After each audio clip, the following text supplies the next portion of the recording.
All right, hello, and welcome back to the very last part where we're going to break down question 4 of the 2021 VCE economics exam. What we're going to do, this question has a few tricky elements to it, and that it's all about the Australian the World Economy, Unit 3, Area Study 3, and asked about some things in some fairly obtuse ways, which makes it a little bit tricky in some areas. But we'll get straight into it to talk about what you could do and what you couldn't do. So first up, we start off relatively easy with explaining the trend in the current account balance over the past 2 years. So the upside being that you can very quickly rule up the 2 years that you need, and hopefully, like all my advice throughout the year, you would have just crossed out the rest of it because you do not need that. And hopefully then you would have seen that the current account balance has been appreciating over the years. Knowing that the current account balance is this lighter colored line, so that one going up and down like that. And for the 2 marks, you talk about that in 2019, the current account balance was around 1% of GDP, of nominal GDP, and then it had appreciated to, I'd probably call that around 4% of GDP, or had increased around 4% of GDP in 2021. And that would be the direction of the trend. It has increased over that time.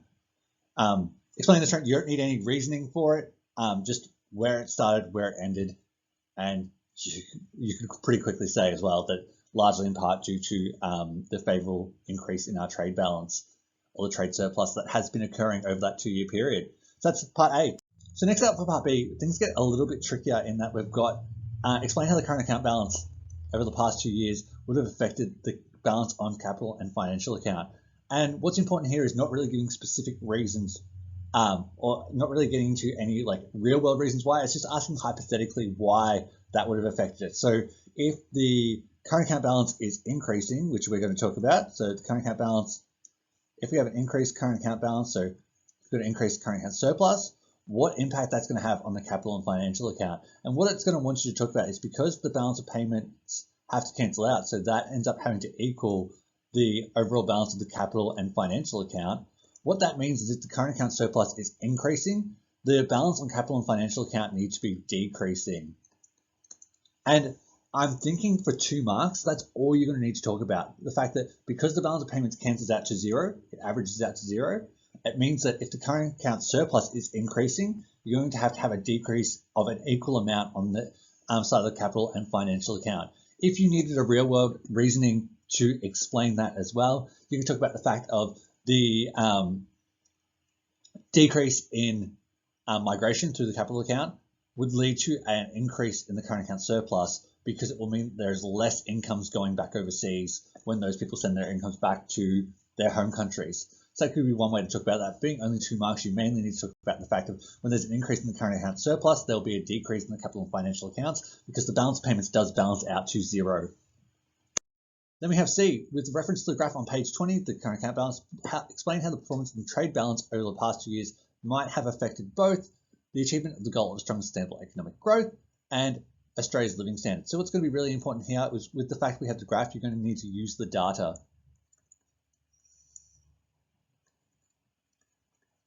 So using that data, the fact that we had a trade surplus of around 5%, I believe it was by the end of it, talking about that as being important. So we had an increase in the trade surplus.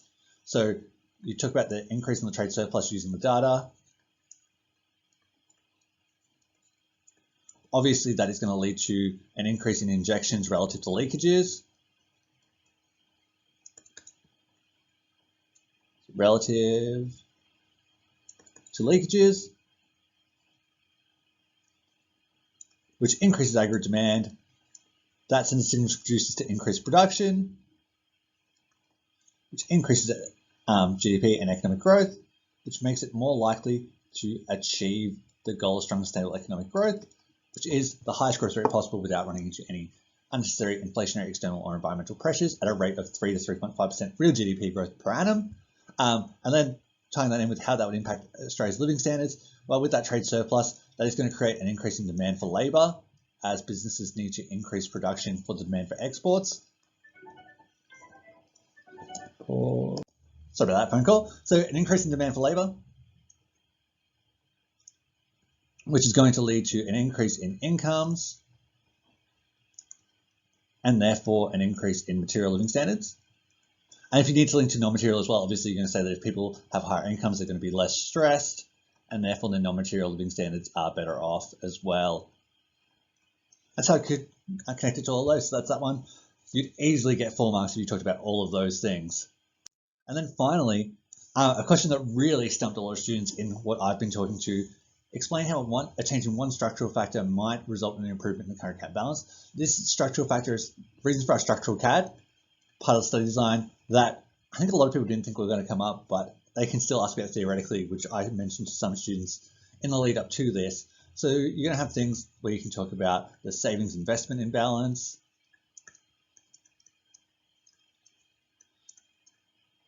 so you can talk about that. You talk about technological change, technological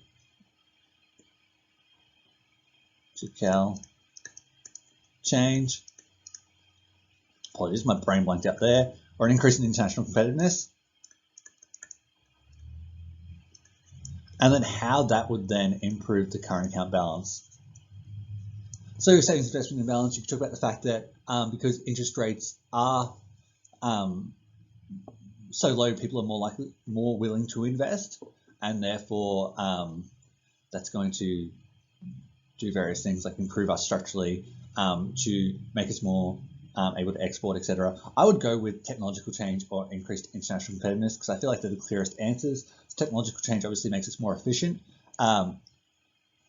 which makes us more internationally competitive, more able to compete in our exports, and therefore we are going to get more credits coming in and less credits going out, and that is going to improve the current account balance to increase our current account surplus.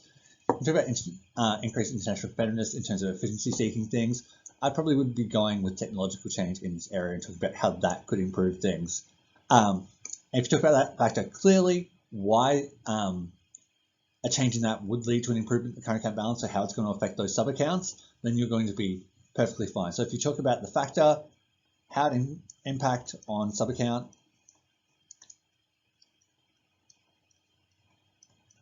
and then the overall impact on the current account balance,